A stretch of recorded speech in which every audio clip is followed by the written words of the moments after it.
Hello and welcome to the JSA studio. I am your host, as always, Nathan, and today I'm coming at you with my top 50 big board. But before we actually get into my top 50 players in this year's draft class, I would just like to remind you to like, comment, and subscribe. And now with the intro done, I only have one thing left to say, and that's let's get the video underway. Starting off with players 1 through 5. But before I do that, I would like to acknowledge my grading system, which is a little bit unusual, but I made it up, so I like it. Caleb Williams is my number 1 player in the class. He has a 100 numerical grade and a top 3 tier grade.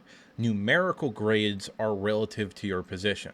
So a 100 grade does not mean that Caleb Williams is the perfect prospect. It means that he is the best prospect at the quarterback position that I have scouted, and I have grades going back as far as 2016.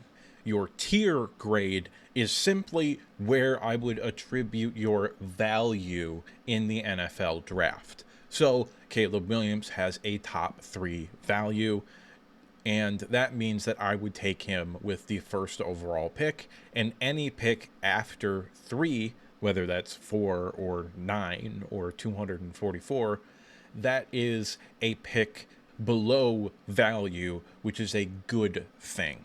Also worth mentioning here that tier grades are also relative to your position, but not really. So for example, there is no top 20 tier for running backs, and there is no top 10 tier for linebackers, because there's basically nothing that those two positions can do, in my mind, to warrant a selection that high. Now, with the grades kind of explained and done, Caleb Williams is the best player in this draft class.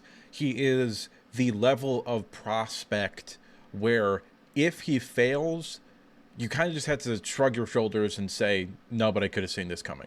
Because there is no legitimate, rational way to watch Caleb Williams' film and not come away with generational quarterback prospect. And I don't say stuff like that often. I take my words very seriously.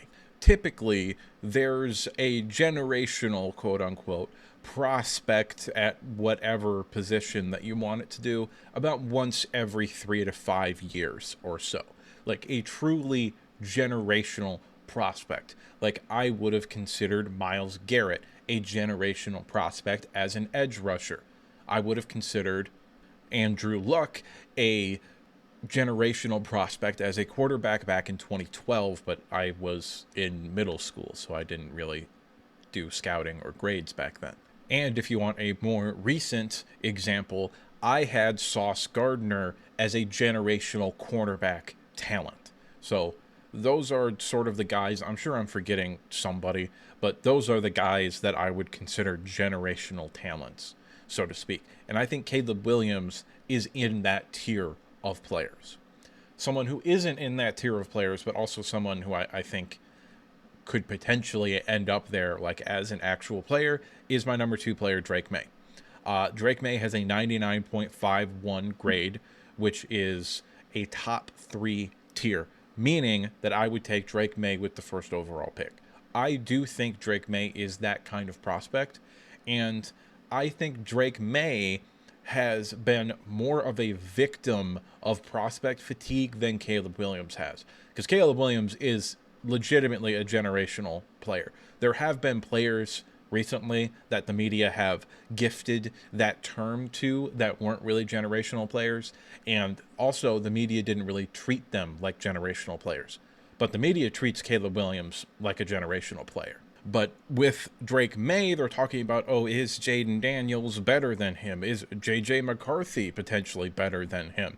I think there was one guy, I'm not positive if it was Chris Sims or somebody else, but I think it was Chris Sims that had Drake May as like his 5th quarterback and had Bo Nix ahead of him, which I think is preposterous, but everybody's entitled to their opinion, I suppose.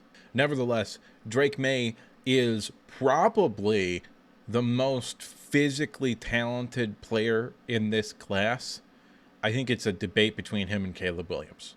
Not just at the quarterback position, but just in general. I think Drake May has better arm strength, like in terms of purely being able to rocket the ball, than Caleb Williams. Caleb Williams is a better athlete, even though Drake May is no slouch.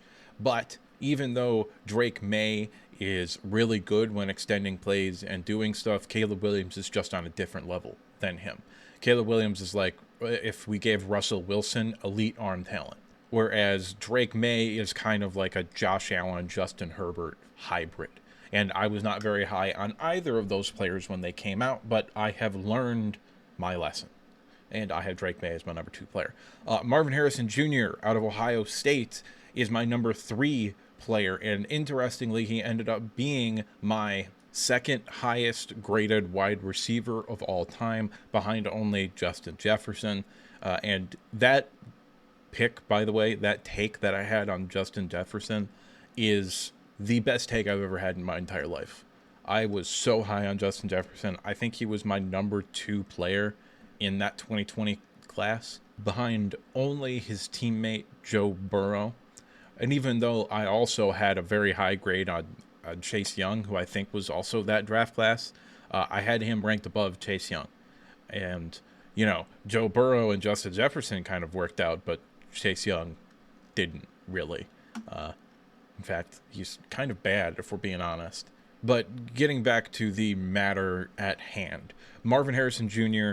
out of Ohio State is a tremendous wide receiver prospect. I think he can play all 3 positions, whether it's the X, the Z, or in the slot. I have him graded as an X receiver.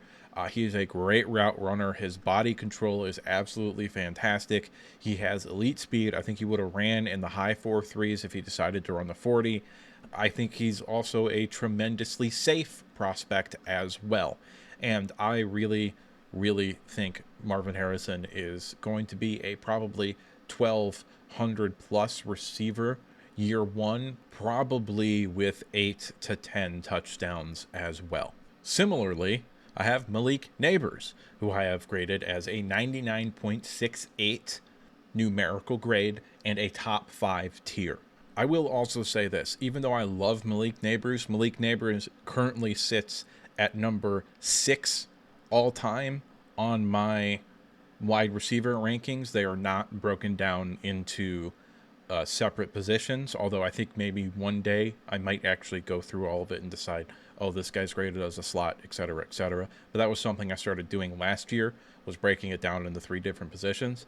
But as of this moment of time, even though he's my number 6 overall wide receiver, he is my highest graded slot wide receiver of all time. And that's not to say that he's exclusively going to play in the slot. I think I would have a similar but slightly worse grade on him as a Z. If he were to play on the outside, he would win with quickness and route running and stuff like that, rather than with physicality, which is what the X position does.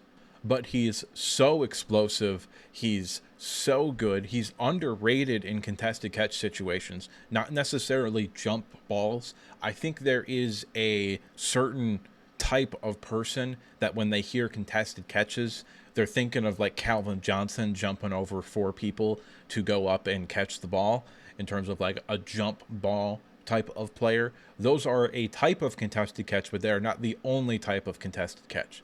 And Malik Neighbors is not going to be a jump ball catcher a whole lot in the NFL, but he's actually grades out really well in contested catch situations where a receiver's on his hip and he sticks his hand in there after he catches the ball and tries to knock it out. That's also a contested catch, and he's really good in those types of situations. My number 5 player is his quarterback, Jaden Daniels out of LSU. He has a 99.03 numerical grade and a top 5 tier.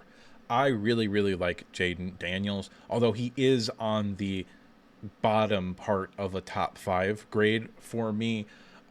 Earlier on in the process, I was thinking more top 10, maybe even top 20, but he convinced me the more film I watched on him. He's an electric athlete. He has a good enough arm for the next level. I would quantify it as average at the NFL level. He has great touch on his deep balls, and he does have a decent amount of zip when he needs to zip a ball in there. There are concerns with him, particularly in working over the middle of the field, and the fact that a lot of the time when he is pressured, it turns into sacks. But I think that people are just throwing out that number where like 25% of his pressures turn into sacks, not realizing that a lot of those are him, A, running out of bounds because nobody's open, and B, just kind of running around and trying to make a play, and then he's too confident in his ability to just out-athlete everyone that he gets tackled and it's a sack.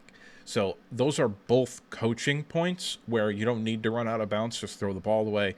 And if you scramble, you make the one move, and if you get somebody in there, then you throw the ball away. Those are things that I don't really think are going to be that big of a problem at the next level. I think a competent coaching staff will be able to coach that out of him fairly quickly. Moving on to players 6 through 10. At number 6, I have Joe Alt out of Notre Dame. He has a 99.70 numerical grade and a top 5 tier. He is also, at this moment in time, my 4th ever highest graded offensive tackle, just behind Ronnie Staley, also out of Notre Dame. He is maybe the cleanest prospect in terms of pass blocking since probably Laramie Tunsil, who also came out in 2016 with Ronnie Staley. But I do think he's slightly worse as a run blocker than those two guys, even though it's close. Ronnie Staley has a 99.75, and Laramie Tunsil, who's at number 2, has a 99.78 grade. So they're all kind of close, but I think Joe Alt is that level of player, and I think he is going to be a Pro Bowl caliber left tackle in the NFL year one.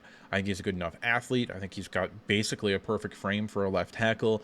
I think he's going to be probably year one just a good run blocker, but probably a great to elite pass protector. And then probably by year 3, I think we're talking about a top 5 tackle in football. At number 7, we have Brock Bowers, tight end out of Georgia. He has a 99.97 grade. He is my 2nd highest graded tight end of all time, behind only Kyle Pitts. And he has a top 10 tier. I love Brock Bowers. If there is a player that is probably the safest player in this class, it is probably Brock Bowers.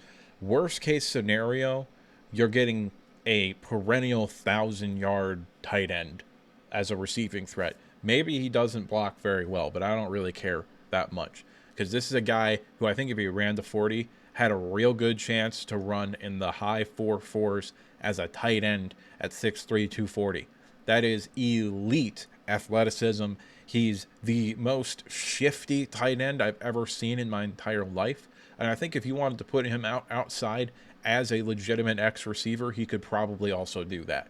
But I think he's going to make his living for the most part as sort of like a big slot, quote unquote, with the occasionally going in to being an H-back or a true Y tight end. Number 8 is Rome Odunze, wide receiver out of Washington. He has a 99.48 numerical grade and a top 10 tier. So there is a little bit of separation, I think, between him and Malik Neighbors, but there's about as much separation between Rome and Neighbors as there is between Neighbors and Marvin Harrison. So I think 1, 2, and 3 are pretty definitive in my mind in terms of the wide receivers and the order that they could be in. I also think wide receiver number 4, as you can see who my number 10 player is right now, is also pretty much set in stone.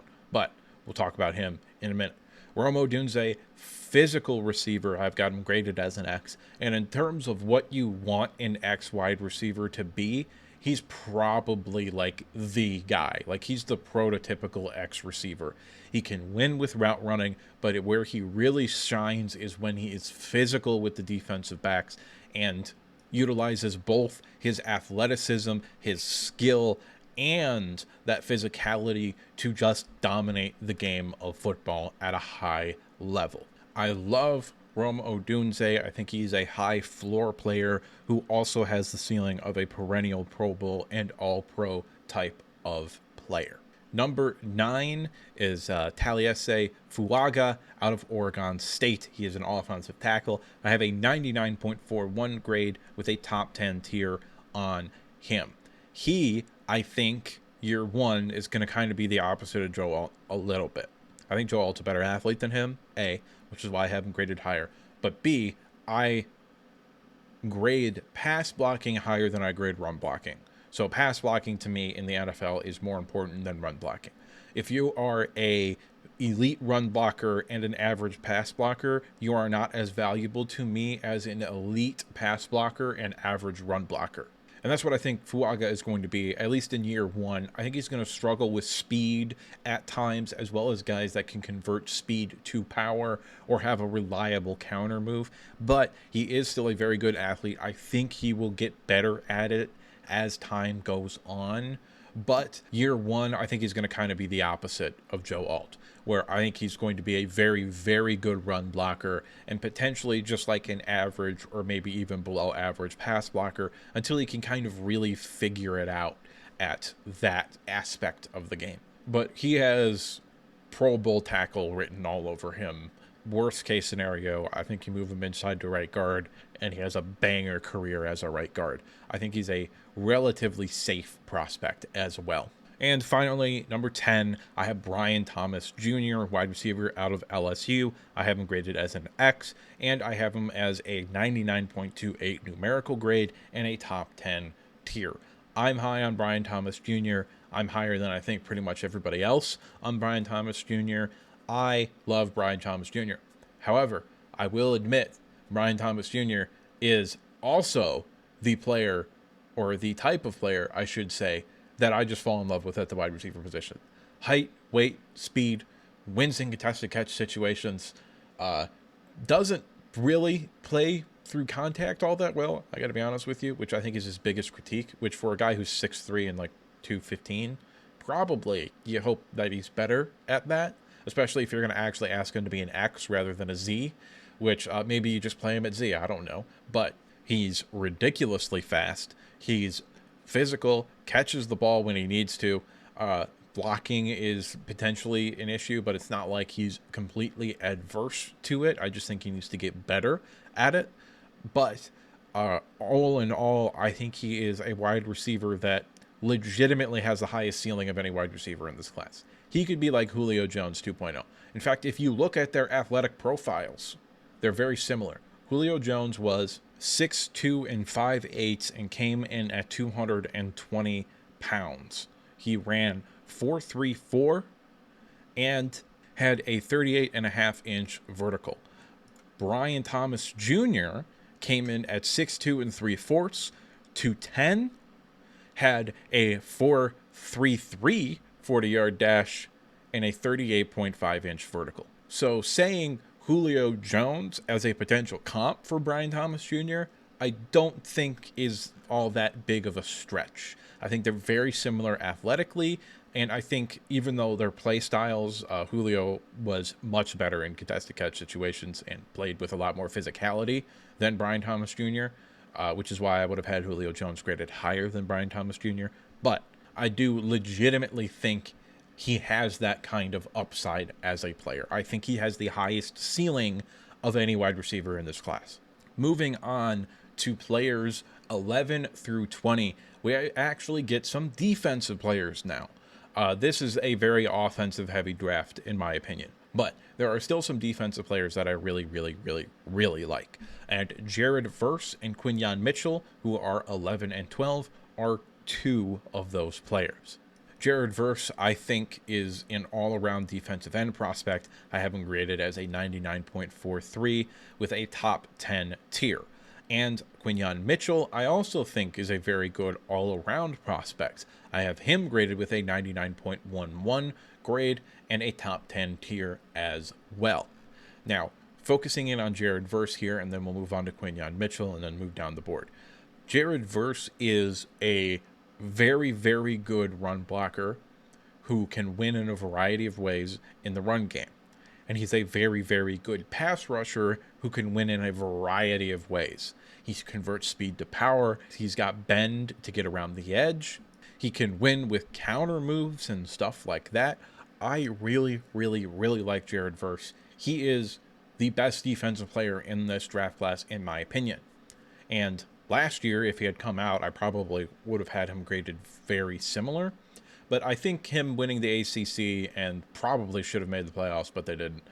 I think he would have agreed that he probably would have came back anyway, knowing what he knew now, heading back to his junior year. I think he probably would say that he would have stayed in college anyway. However, I will also acknowledge that I am higher on Jared Verse than most people. I do think he is somewhat scheme limited. I don't think he is the type of athlete where you're going to ask him to be a stand-up edge or to drop into coverage. I think he's pretty much a hand in the dirt 4-3 defensive end.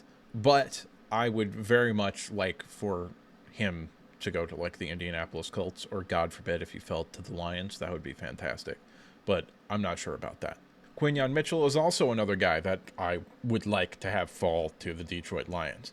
But Quinyon Mitchell, I think, is someone who, unlike Jared Verse, is not scheme limited. I think Quinyon Mitchell could play in off man, press man. I think he could play in off zone. I think he could play in a press cover 3.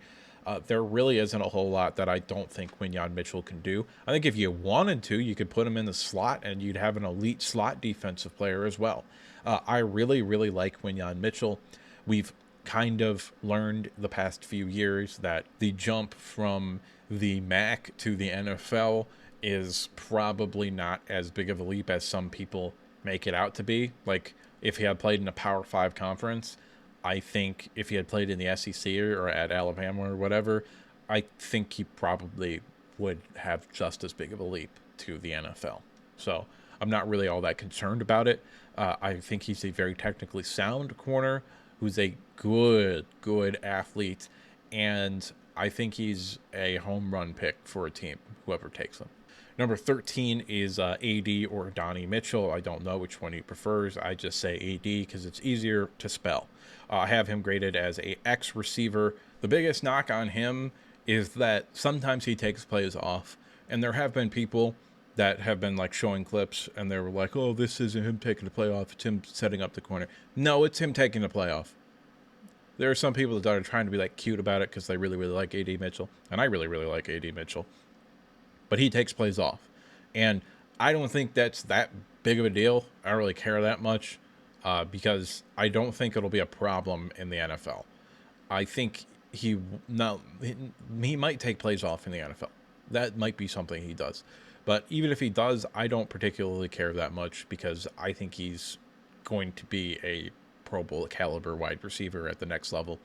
I really, really like him. Brett Coleman made the comparison from him to CD Lamb, and I didn't really see it at first. So I went back and watched him again. I just went back and watched the game, and I was like, oh, yeah, no, I get it now. Because he's literally a clone to CD Lamb. And CD Lamb is a top 10, maybe even top 5 wide receiver in the NFL right now. So I really, really like AD Mitchell, and I actually think he's a better contested catch receiver than CD Lamb. Next up, we have a run on offensive tackles that I'll have top 20 grades on here. I will start with Olu Fashanu out of Penn State. I have a 98.95 grade on him, almost a top 10 grade. I really, really like Olu Fashanu.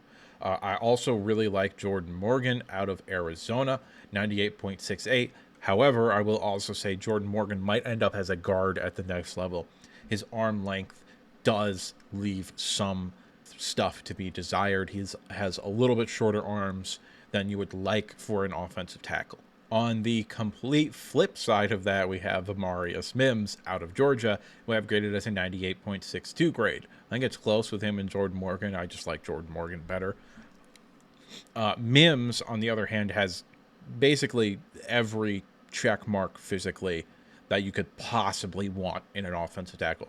Bro's 6'7". I think he actually is like 6'6" and 3/4 or some shit like that. For all intents and purposes, he's 6'7", 340, moves really, really well, borderline an elite caliber athlete, dominant in the physical game, and his sheer size is going to give people problems to get around the edge as an offensive tackle. I think he's a tremendously high upside player, and I really, really like Amarius Mims. Troy Fautanu out of Washington is another guy that could end up as at a guard position, kind of like Jordan Morgan, but he actually hit the physical attributes for an offensive tackle that you want.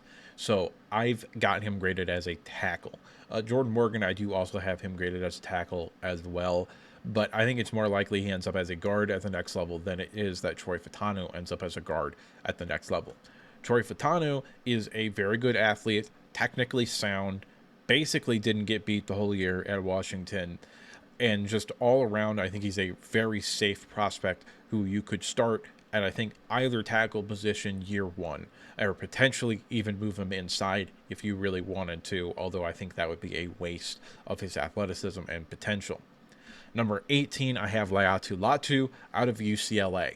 He is also tremendously close to a top 10 grade, but the injuries do kind of pull him down a bit. I talked about in my top 10 quarterbacks grade video, where my numerical grades are independent of off the field concerns, whether that's medical or character.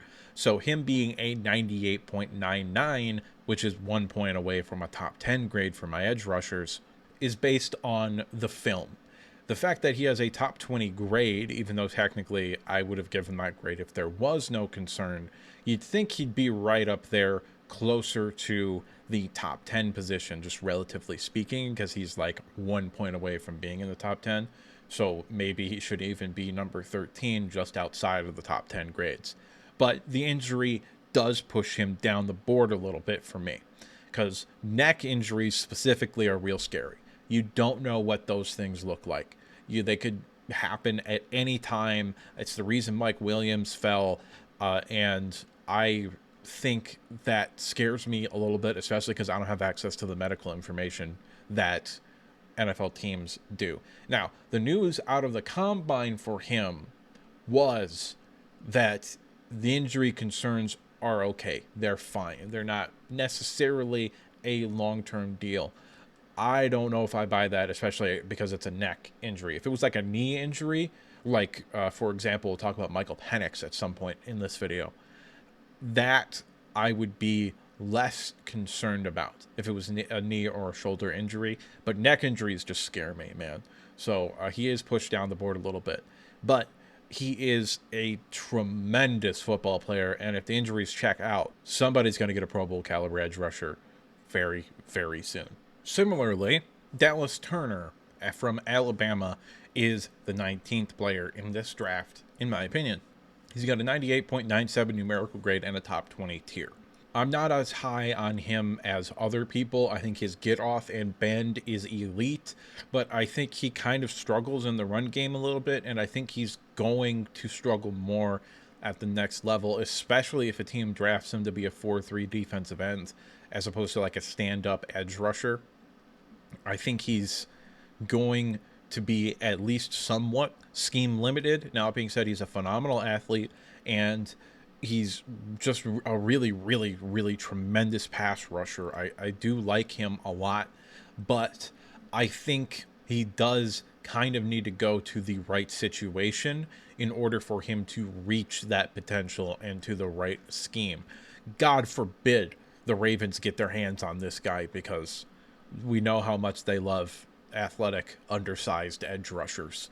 So the Ravens might actually fucking trade up to try to get him.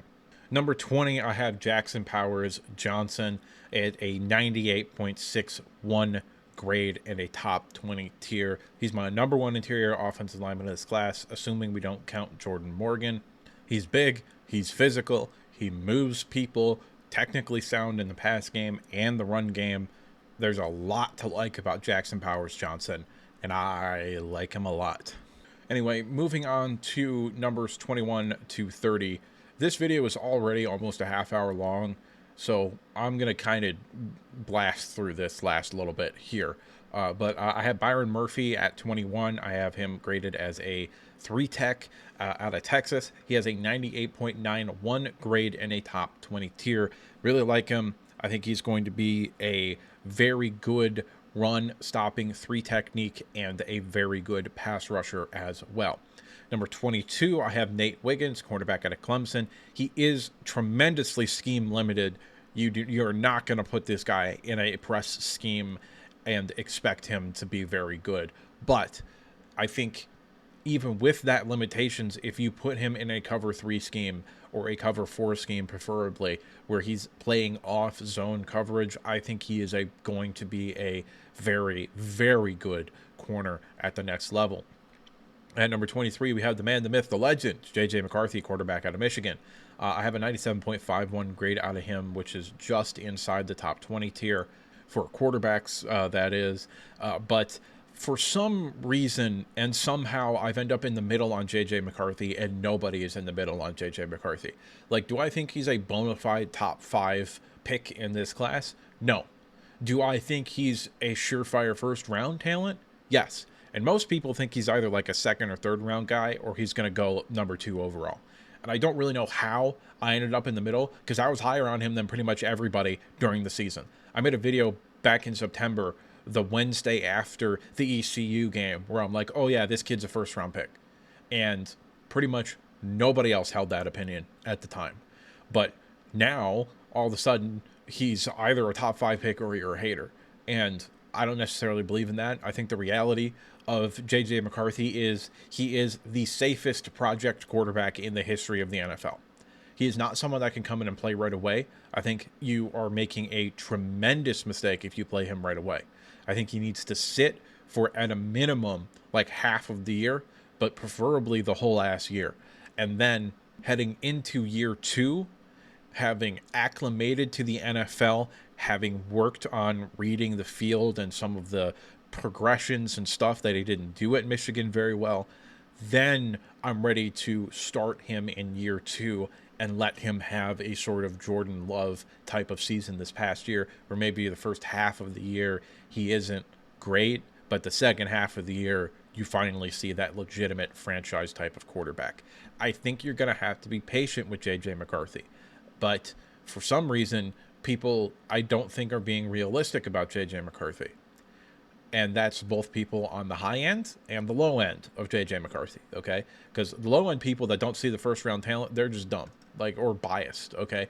In my opinion, at least.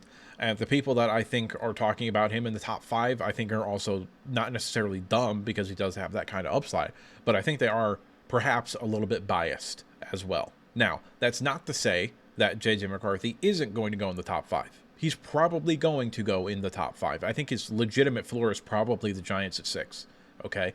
But he's going to go that high because you don't really take quarterbacks in the middle of the first round where I have him graded. Because if you're going to take a quarterback at 15, why wouldn't you take him at 5? And generally, they get pushed up the board like that. I just have him graded in the top 20 because that's not the way that I would operate, but that's just me. And what do I know? I'm just some asshole on the internet giving you his opinion, as is the name of this channel.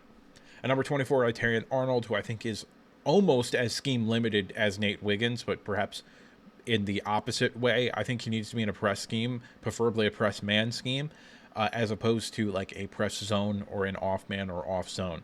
I think he's physical. I think he tackles well, and he's very, very good in press coverage.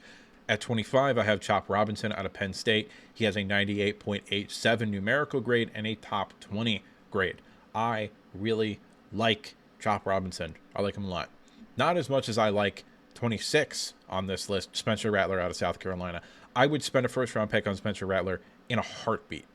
I really think he has that kind of upside. But again, like my take with J.J. McCarthy, he is someone that needs to sit for a year to acclimate into the NFL. But I think he has a starter and potentially even Pro Bowl caliber upside in the NFL. I have a 97.40 grade with a top 40 tier.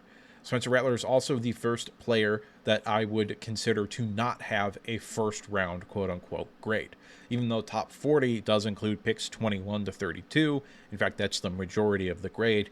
When I'm talking about a first-round grade on a player, I'm talking about top 20 and above. And this is a really, really good draft class, in my opinion. I have 25 players rated with top 20 grades.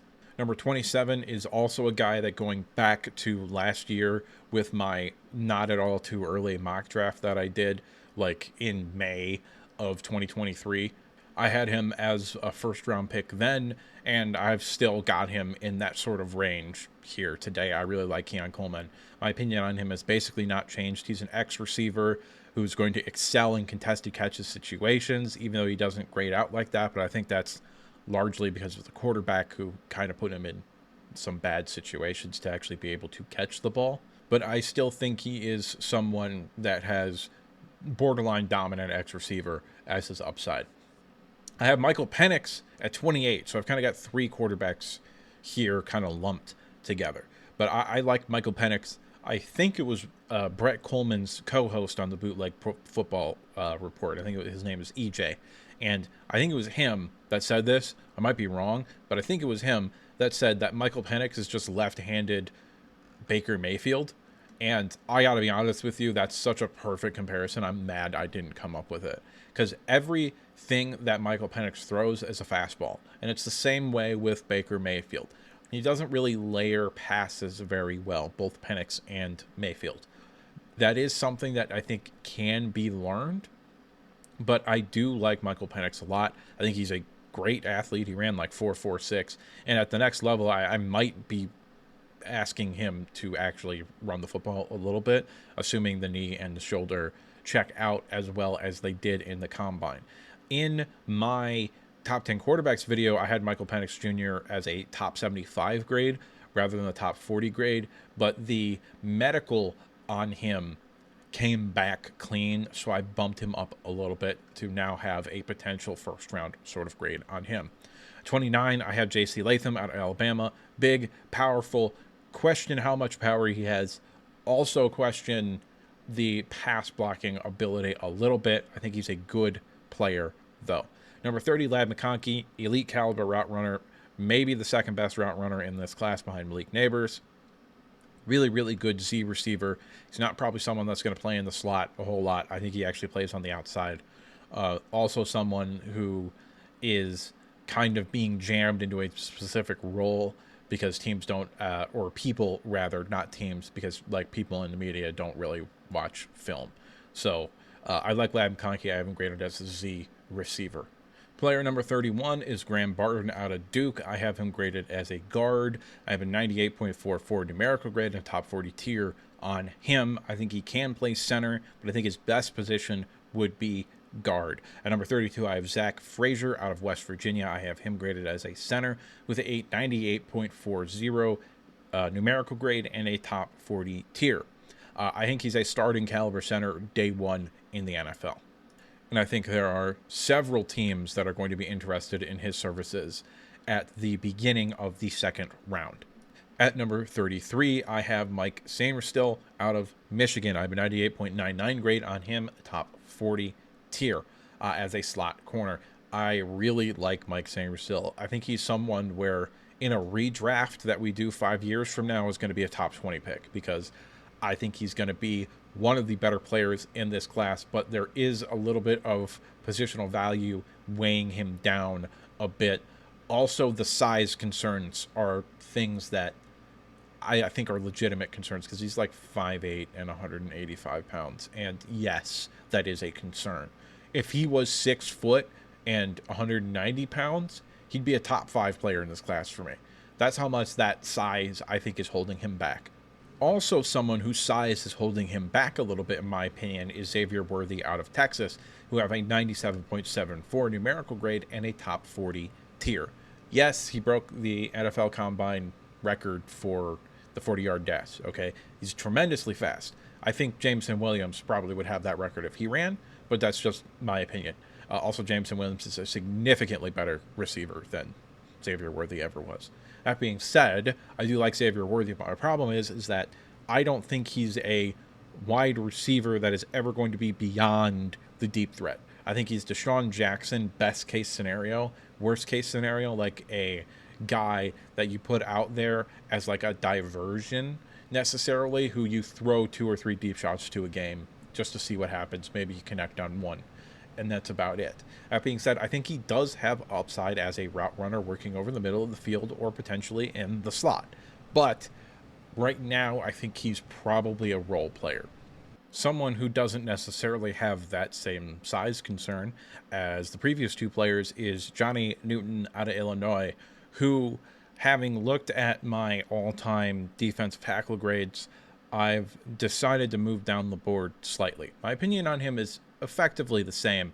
I had him graded on the very bottom of the top 20 grade, so I decided just to move him down a little bit to have him at a top 40 grade, because there were a couple of guys looking back on it when I decided to finalize the numerical grades that I know for a fact I was higher on when they were coming out, that he would have been graded higher then had I kept him in top 20.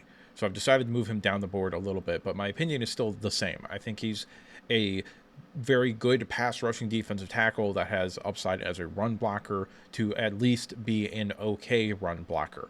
That's not something that I could say about Braden Fisk. I think the best case scenario for him at 36 with a 97.38 grade and a top 40 tier is that he is just not a liability as a run defender, but still a very, very good pass rusher as a 3 technique player. Braylon Trice out of Washington, edge rusher. I have a 97.55 grade on him and a top 40 tier. I really, really like him. Highly productive in terms of pressures, but didn't really finish all that often, which is kind of weird. There are some guys that are just unlucky like that. Yannick Ngakoue is someone like that in the NFL, where he gets a ton of pressure on the quarterback, but just for whatever reason, he doesn't finish. But I think Braylon Trice is going to be a very good pass rusher at the next level. I also think he has the size and a little bit of scheme versatility as well to be a successful player. Number 38 is Max Melton out of Rutgers. I really like him as well. I have a top 40 grade on him as a slot corner. He's my number 2 slot corner behind Mikey Sanderstill. And I think he's a plug-and-play starter at that position who is going to be playing in the NFL for a long time. I also think, unlike Mike Sanderstill, he does have some potential to actually play on the outside as a cornerback. Number 39, Tyler Guyton. I have a 97.55 grade on him as an offensive tackle and a top 40 tier. He's going to play right tackle for somebody. I think he can come in and play right away. I do think he has a more limited upside than some other offensive tackles in this class, which is what has pushed him down the board for me. At number 40, we have my off-ball linebacker number 1, Edgerrin Cooper out of Texas A&M. I have a 98.23 grade on him with the Will subclass. He's a more of a run and chase player. I think he has upside in pass coverage as well. Moving on, finally, to the last 10 players on this list. I'm going to kind of cruise through this here and end the video. Number 41, we have a very similar player to Edgerrin Cooper, who I actually think might have more upside than Cooper in Peyton Wilson, but he also does have some medical and age concerns, which pushes him down the board, in my opinion. Jatavian Sanders out of Texas, the second tight end in this class, in my opinion. He has a 98.07 grade and a top 40 tier. Tyler Nubin, the only safety that I have in my top 50 out of Minnesota. He is a 98.30 grade and a top 40 tier. He is the best in a honestly kind of bad safety class. 44, I have Kingsley Suamataita out of BYU, a 97.42 grade and a top 50 tier. It would not surprise me because of the athletic upside if he ends up going in the first round, but I'm not convinced he actually ends up being a tackle at the next level, and I have heard some rumblings that some teams view him as a guard. At number 45, we have the first running back. And now that we're into the 40s of this sort of big board here, this is where you're going to see running backs for the most part. Trey Benson out of Florida State. He has a 99.10 grade and a top 50 tier. Very, very good player. Can hit the long ball. Very good. I just like Trey Benson a lot. Jordan Brooks at 46 with a 99.05. Similar player. If he wasn't coming off a torn ACL, maybe would have passed Trey Benson, but I don't really take that. Haven't really taken that ACL injury to account because I think he'll probably be ready to play by the beginning of the season, if not very early on into it.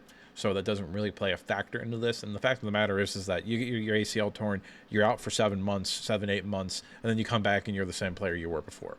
So I think that is a non-issue, basically.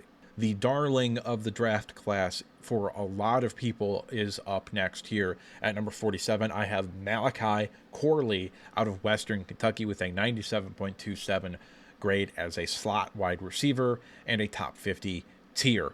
Very good after the catch. I think he adds a lot of value on special teams as a punt and kick returner with the new kickoff rules as well. Number 48, I have Braylon Allen out of Wisconsin. I've kind of got 3 running backs grouped right together. I do like all of them a similar amount. I just think Braylon Allen probably has the least upside of Brooks and Benson, them 3 together. Theo Johnson, a 3rd tight end, who I'm actually pretty high on. I like him a lot. Top 50 grade with a 97.88 tier. And to round off the list, just barely sneaking in to my top 50, we have Tavondre Sweat, a nose tackle out of Texas. He has a 96.97 grade and a top 50 tier. And unfortunately, that is all that I have for you today. So it's at this point, I would like to remind you to like if you like the video, subscribe if you want to see more content like this, and if you disagree with me at any point, or you just have something to say, go ahead and leave a comment down in the comment section below. And now, with the outro out of the way, there's only one thing left to say, and that's that I'll see you next time.